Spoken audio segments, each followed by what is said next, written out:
You know that sinking feeling right in the pit of your stomach? The one that hits right after making like a purely impulsive decision. Oh, yeah, absolutely. Right. Like maybe you snap at a friend because you are just exhausted, or, you blow your budget on something you really don't need, and you instantly realize you've just sabotaged what you actually want out of life. Yeah, that instant regret is so common. Exactly. And so, since this is episode 12, which is actually our final deep dive in the series on Dr. Daniel Amen's book, You Happier, we are zeroing right in on that moment of self-sabotage and, the mechanics of stopping it. Well, people usually treat happiness as this random mood, right? Like something that just happens to you depending on how the day Yeah, goes. like waking up on the wrong side of the bed. Exactly.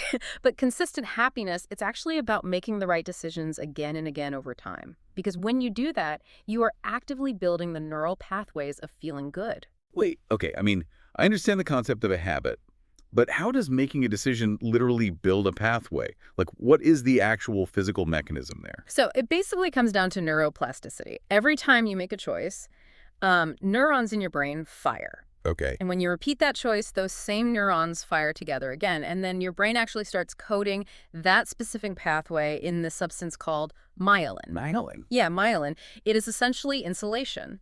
So the thicker the myelin, the faster and more automatic that thought or behavior becomes.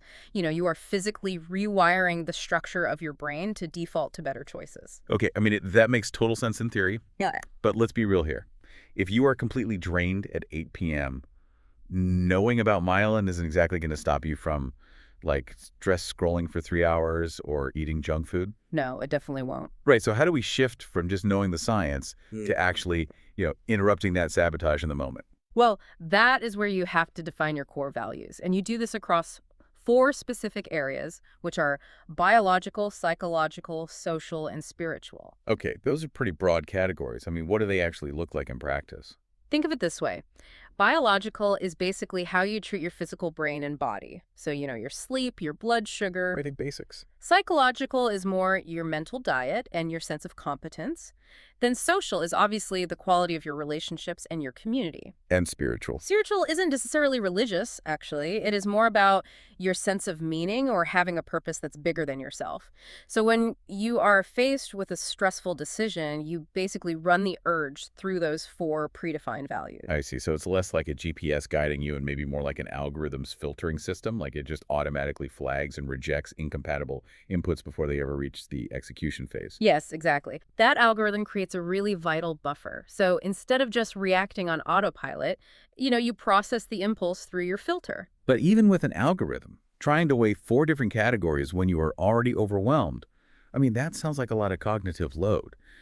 What is a micro habit we can actually use? It really just boils down to one simple question you ask yourself before you act. Just one question. Yeah, just one. You ask, does my behavior right now fit the goals I have for my life? I have to challenge that a little bit. Yeah. Is asking yourself one single question really enough to stop a full-blown stress-induced dopamine binge? Well, not always, and definitely not perfectly. Yeah. But the question itself is the intervention, you see. It forces a pause between the stimulus and your response. Oh, wow. I get it. Yeah, and in that pause, your prefrontal cortex, which is the logical decision-making part of your brain, it gets a crucial second to come online. It gives it a chance to override the emotional center that's driving the impulse.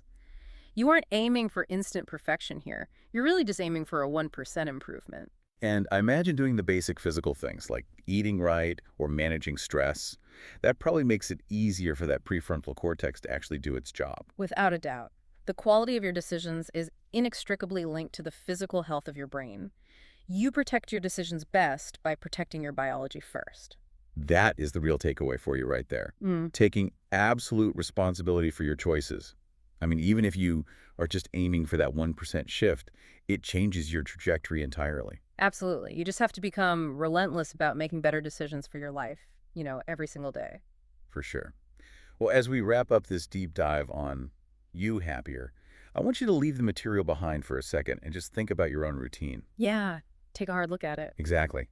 Because if every choice you make is actively coding a physical pathway in your brain, insulating it to make that exact behavior faster and more automatic tomorrow, well, what kind of machine are you wiring yourself to become? That is the big question. It really is. Anyway, make sure to like and subscribe so you get notified about the next episode. We will see you then.